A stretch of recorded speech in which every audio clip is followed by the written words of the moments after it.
On 4th June 1942, north of Midway Atoll, Vice Admiral Chuichi Nagumo's carrier striking force, 4 fleet carriers, Akagi, Kaga, Soryu, and Hiryu, screened by battleships, cruisers, and destroyers, steamed to crush United States resistance and lure American carriers into a trap. Japan's plan assumed an easy victory, expecting to seize Midway and sink the United States Pacific Fleet's remaining carriers weakened after Pearl Harbor. Nagumo's carriers, their air groups totaled on the order of 70 to 90 aircraft per ship, depending on loadout. Confidence ran high. Japan's carriers were battle-tested, their air crews seasoned. By contrast, Admiral Chester Nimitz, commanding United States forces from Pearl Harbor, positioned Task Force 16, carriers Enterprise and Hornet, under Rear Admiral Raymond Spruance, and Task Force 17 carrier Yorktown under Rear Admiral Frank Jack Fletcher, northeast of Midway, ready to spring an ambush. The morning unfolded with Japanese airstrikes on Midway's defenses, softening the atoll for invasion. Nagumo's carriers launched 108 aircraft at dawn, expecting minimal resistance. United States forces, however, were not reacting, but waiting. Nimitz's carriers, informed by codebreaking, held position to strike when Japanese decks were vulnerable. At about 5:30 to 6 o'clock, United States scout planes from Midway sighted Nagumo's force relaying coordinates. The trap was set. By 9 o'clock, United States carrier-based torpedo and dive bomber squadrons were airborne, converging on the Japanese fleet. The critical metric was timing United States aircraft needed to strike within a narrow window when Japanese carriers were rearming and refueling. Japanese combat air patrols circling at 15,000 feet scanned for threats. Below carrier decks, bustled with aircraft being prepped for a second wave. Nagumo, unaware of United States carriers nearby, prioritized Midway's neutralization. His intelligence predicted no significant United States naval presence until after Midway fell. This miscalculation was the fulcrum. At 10:20, the tide turned. Within 6 minutes, United States dive bombers from Enterprise and Yorktown would descend, catching Nagumo's carriers exposed. Flight deck cycles were congested and timing critical. The day began with Japan's expectation of a swift kill. Instead, United States forces leveraging foreknowledge inverted the battle's logic. Nagumo's carriers, designed for offensive projection, were now targets. The morning's calm sea and clear skies belied the chaos to come. As Japanese aircraft returned from Midway low on fuel, United States squadrons closed the distance. The battle's pivot loomed not in numbers, but in execution under pressure. Nagumo's carriers operated beyond immediate surface support. The stage was set for a reversal that would reshape the Pacific War. Japan's Operation MI aimed to seize Midway Atoll and force a decisive naval engagement crippling the United States Pacific Fleet. Vice Admiral Chuichi Nagumo led 4 fleet carriers, Akagi, Kaga, Soryu, and Hiryu, supported by 2 battleships, 2 heavy cruisers, 1 light cruiser, and 12 destroyers, carrying about 248 aircraft. The plan relied on surprise, expecting United States forces to react defensively after Midway's fall. Nagumo's force launched its morning strikes from roughly 240 nautical miles from Midway on the 4th of June. Nagumo's force, battle-hardened from Pearl Harbor, anticipated an overwhelmed opponent. The stakes were immense. Capturing Midway would secure Japan's central Pacific perimeter, threatening Hawaii and enabling further offensives. Admiral Chester Nimitz, commanding from Pearl Harbor, saw the battle as a chance to blunt Japan's momentum. Forewarned by codebreaking, he positioned Task Force 16 carriers Enterprise and Hornet under Rear Admiral Raymond Spruance and Task Force 17 carrier Yorktown under Rear Admiral Frank Jack Fletcher, northeast of Midway. The United States force totaled 3 carriers, 8 cruisers, and 15 destroyers, with 233 carrier-based aircraft. Nimitz's strategy hinged on ambush, exploiting Japan's overconfidence. If Japan's carriers were sunk, its offensive reach would collapse. If United States carriers were lost, Hawaii's defenses would weaken, exposing the Pacific coast. The Japanese assumed numerical and experiential superiority. Their carriers had executed complex operations across the Pacific, from Malaya to Ceylon. Nagumo expected to dictate the battle's tempo, launching airstrikes while United States forces scrambled. But Nimitz's intelligence advantage shifted the dynamic. By confirming Midway as Japan's target, he turned a defensive position into an offensive trap. Japanese planners, unaware their codes were compromised, proceeded with textbook precision, unaware their axis of advance was tracked. Japanese scouts scanned the horizon, missing United States carriers lurking beyond their search radius. The human cost loomed large. Japan's aircrews, many with over 800 to 1,000 flight hours, were irreplaceable veterans. The United States, with newer pilots, relied on training and numbers bolstered by shipyard output. If Japan lost its carriers and aircrews, its ability to project power would erode. Conversely, the United States could replace losses with new carriers already under construction. The battle's outcome would hinge on execution within a tight window. Japanese carriers steaming at 20 knots were vulnerable during aircraft rearming cycles. United States forces positioned to exploit this, prepared to strike. The Pacific's balance of power teetered, awaiting the clash. Station HYPO, under Commander Joseph Rochefort at Pearl Harbor, meticulously unraveled Japan's JN-25 naval code, revealing fragments of Operation MI's intent. By late May 1942, Rochefort's team identified the target, coded as AF as Midway Atoll, discerning the timing and approach axis of Vice Admiral Chuichi Nagumo's carrier force. This intelligence, painstakingly pieced together from intercepted messages, gave Admiral Chester Nimitz a critical edge. To confirm AF as Midway, Nimitz ordered the atoll's garrison to broadcast a false message about a water plant failure, prompting a Japanese intercept that referenced AF's water shortage. This deception cemented Nimitz's confidence, enabling him to commit Task Force 16 and Task Force 17 to an ambush northeast of Midway. The cold reality codebreaking required sifting thousands of messages each month under time pressure. Rochefort's analysts worked in shifts, cross-referencing partial decrypts against known patterns. Their success inverted Japan's assumption of secrecy. Nagumo, believing his plans opaque, steamed toward Midway, expecting to catch United States forces unprepared. Instead, Nimitz positioned carriers Enterprise, Hornet, and Yorktown, totaling 233 aircraft, beyond the morning scout arcs actually flown approximately 200 miles northeast of the atoll.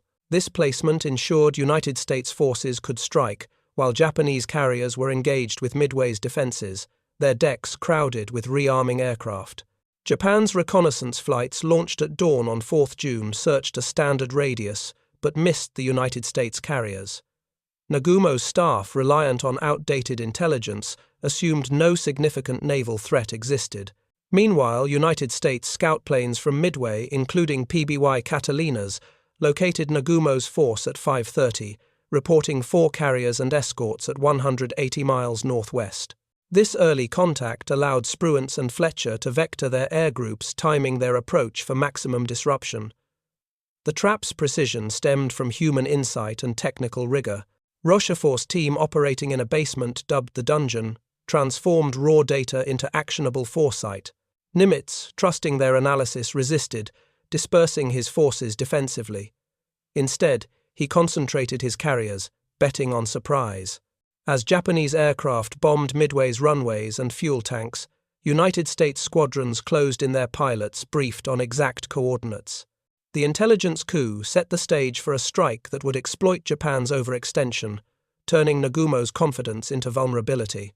The battle's fulcrum rested on this unseen work executed far from the carrier's decks. On 4 June 1942, United States air groups from carriers Enterprise, Hornet, and Yorktown launched toward Vice Admiral Chuichi Nagumo's carrier force, guided by scout plane reports pinpointing the Japanese at 180 miles northwest of Midway. Enterprise Air Group Commander Lieutenant Commander Wade McClusky, leading dive bomber squadrons VB-6 and VS-6, faced a critical challenge. His initial search pattern yielded no targets. Extending beyond the plotted area, McClusky spotted destroyer Arashi racing at 30 knots to rejoin Nagumo's force after depth-charging United States submarine Nautilus. Inferring Arashi's bearing led to the carriers, McClusky adjusted course, vectoring his about 33 SBD Dauntless dive bombers toward the heart of Japan's striking force. Simultaneously, Yorktown's dive bomber squadron VB-3, led by Lieutenant Commander Max Leslie, approached from a different axis, coordinating with Enterprise's strike. The United States squadrons, totaling about 50 dive bombers, converged as Japanese carriers Akagi, Kaga, and Soryu prepared a second wave.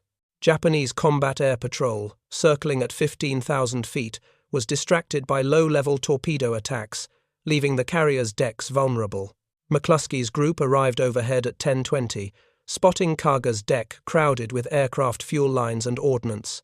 Leslie's VB-3 targeted Soryu, exploiting the same chaos. The cold reality dive bombers descended from 14,000 feet in 30 seconds. Nagumo's carriers, steaming at 20 knots, had limited time to evade. McClusky's decision to extend his search-burning fuel reserves hinged on intuition and Arashi's wake. His aircraft, carrying 500-pound and 1,000-pound bombs, needed precise alignment to hit narrow carrier decks. Japanese anti-aircraft fire struggled to track the near-vertical dives. The synchronized United States strikes overwhelmed defenses with Kaga and Soryu's air groups still rearming. Pilots faced intense pressure. A single misjudged angle could miss the target, wasting the ambush's advantage. Japanese lookouts scanning for threats failed to detect the high-altitude dive bombers until too late. McClusky's and Leslie's squadrons, navigating by dead reckoning and visual cues, turned intelligence into impact. As bombs fell, the pilots' actions, honed by training and executed under fire, set the stage for a 6-minute window that would shatter Japan's offensive core. The carrier's fate hung on these flights, guided by one destroyer's wake and a commander's gamble. Between 10:20 and 10:26, on 4th June, 1942, United States dive bombers from Enterprise and Yorktown struck with devastating precision, setting 3 Japanese carriers, Akagi, Kaga, and Soryu, ablaze. Lieutenant Commander Wade McClusky's VB-6 and VS-6 squadrons, diving from 14,000 feet, hit Kaga with 4 1,000-pound bombs, igniting fuel and ordnance. Simultaneously, Lieutenant Commander Max Leslie's VB-3 from Yorktown struck Soryu, landing 3 bombs that triggered catastrophic fires. Lieutenant Commander Richard H. Best's element from Enterprise delivered a single precise hit to Akagi's deck, setting off fires and secondary explosions among fuel and ordnance. The cold reality, each carrier burned within 5 minutes of impact. The dive bombers' success owed much to earlier torpedo squadron sacrifices. Hornet's VT-8, led by Lieutenant Commander John C. Waldron, attacked at low altitude, drawing Japanese Zero fighters down from 15,000 feet. All 15 TBD Devastators were shot down with 1 survivor. Enterprise's VT-6 and Yorktown's VT-3, attacking shortly after, suffered similar losses, 10 of 14 and 10 of 12 aircraft respectively. These unescorted runs disrupted Japanese deck operations and pulled combat air patrol away, exposing the carriers. The torpedo attacks, though costly, created a fleeting window for the dive bombers to strike unopposed. Vice Admiral Chuichi Nagumo aboard Akagi faced chaos as his flagship burned. Hiryu, the sole surviving Japanese carrier, launched a counterstrike by midday targeting Yorktown. 18 dive bombers, escorted by 6 Zeros, hit Yorktown with 3 bombs, damaging her boilers and halting flight operations. United States repair crews, working under pressure, restored power within 2 hours. A second Hiryu strike with 10 torpedo planes landed 2 hits, flooding Yorktown's engineering spaces. Yorktown, listing heavily, was abandoned but remained afloat. Hiryu's air crews, depleted by losses, could not sustain further attacks. United States forces responded decisively. By late afternoon, Enterprise launched the SBD groups that located Hiryu. About 24 SBD Dauntlesses from Enterprise struck around 1,700, scoring multiple bomb hits that crippled Hiryu and ignited fires. Hiryu burned through the night, sinking the next day. The exchange cost Japan its last carrier, while Yorktown's fate was sealed on 6th June when Japanese submarine I-168 torpedoed her and destroyer Hammond during salvage, sinking both by 7th June. The 6-minute morning strikes, enabled by torpedo sacrifices, shifted the battle's momentum irreversibly. In early June 1942, with decisive carrier actions on 4th June, the Battle of Midway dismantled Japan's pre-battle assumption of an easy victory. Vice Admiral Chuichi Nagumo's carrier force, Akagi, Kaga, Soryu and Hiryu, entered the engagement, expecting to overwhelm a reactive United States fleet. Instead, United States intelligence, led by Commander Joseph Rochefort's code-breaking, converted foreknowledge into a positional trap. By positioning carriers Enterprise, Hornet and Yorktown northeast of Midway, Admiral Chester Nimitz exploited Japan's overextension. The decisive factor was not about 248 embarked aircraft, but the United States' ability to strike during a 6-minute window when Japanese carriers were rearming. The loss of Akagi, Kaga and Soryu between 10:20 and 10:26, followed by Hiryu's destruction, marked a collapse of Japan's offensive corps. All 4 first-line carriers, each typically operating roughly 70 to 90 aircraft depending on loadout, were sunk, along with about 248 aircraft and over 3,000 personnel, including many combat-experienced pilots with roughly 800 to 1,000 flight hours common among veterans. Japan's trained carrier aviator pipeline was limited and could not quickly replace combat-experienced crews. These losses, unlike United States losses, were irreplaceable in the short term. Japan's carrier air groups built over years could not be reconstituted swiftly, while United States shipyards and training programs accelerated. The material asymmetry compounded Japan's defeat. The United States lost Yorktown and destroyer Haman, but retained Enterprise and Hornet with new carriers under construction. Japan's remaining carriers, mostly smaller, lacked the striking power of Nagumo's lost fleet. The human toll was equally stark. Japan's pilot losses crippled future operations, while the United States, with a larger population and industrial base, absorbed its losses. The battle's inflection point, those 6 minutes, revealed that information and execution under pressure trumped numerical advantages. Japan's myth of invincibility, built on Pearl Harbor and Pacific conquests, crumbled as United States forces turned the tables. This shift was not merely tactical, but strategic. Japan's plan to seize Midway and dictate Pacific terms failed, exposing its over-reliance on a finite carrier force. United States code-breaking precise navigation by pilots like Lieutenant Commander Wade McClusky and the torpedo squadron's sacrifices aligned to invert the battle's logic. Operating far from immediate surface support became a liability.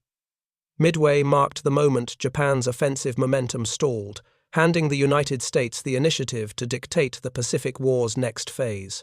The Battle of Midway, concluded by 7th June 1942, ended Japan's ability to dominate the Central Pacific.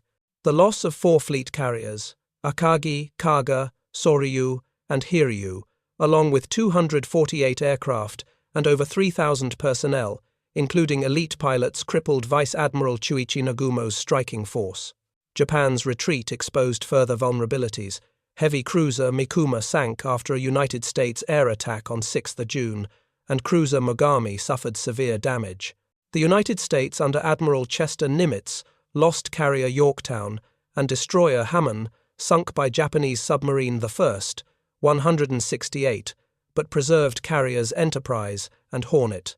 The cold reality: United States wartime shipbuilding surged with multiple Essex-class carriers, commissioning through 1943 and 1944. Japan's industrial capacity, strained by war demands, could not match this pace. The loss of veteran pilots, many with roughly 800 to 1,000 flight hours, further eroded Japan's carrier strength. The United States rapidly expanded pilot training pipelines, while Japan struggled to replace combat-experienced aircrews. Strategically, Midway halted Japan's eastward expansion, securing Hawaii and the Pacific coast. The United States seized the initiative, launching the Guadalcanal campaign in August 1942, forcing Japan onto the defensive. Japan's remaining carriers, smaller and less capable, struggled to project power. The battle's fulcrum rested on precise execution. Commander Joseph Rochefort's codebreaking identified Midway as Japan's target, enabling Nimitz to position his forces. Lieutenant Commander Wade McClusky's navigation following destroyer Arashi's wake located Nagumo's carriers. Torpedo squadrons VT-8, VT-6, and VT-3 sacrificed about 35 of 41 aircraft, distracting Japanese defenses. Dive bombers, striking between 10:20 and 10:26, exploited this chaos, sinking 3 carriers in 6 minutes. Hiryu's later loss completed Japan's defeat. These actions, intelligence, navigation, sacrifice, and precision, turned Japan's expected victory into a rout. From June 1942, the United States accelerated its Pacific campaign. New carriers, including Essex-class vessels, joined the fleet by 1943, each carrying 90 aircraft. Japan, unable to replace its losses, relied on less experienced aircrews and outdated platforms. Midway's legacy was clear. The United States' industrial and human resilience outmatched Japan's finite resources. The battle inverted expectations, proving that information and timing could outweigh numerical strength. The Pacific War's trajectory shifted, with United States forces driving toward Japan one island at a time, while Nagumo's once invincible force lay in ruins.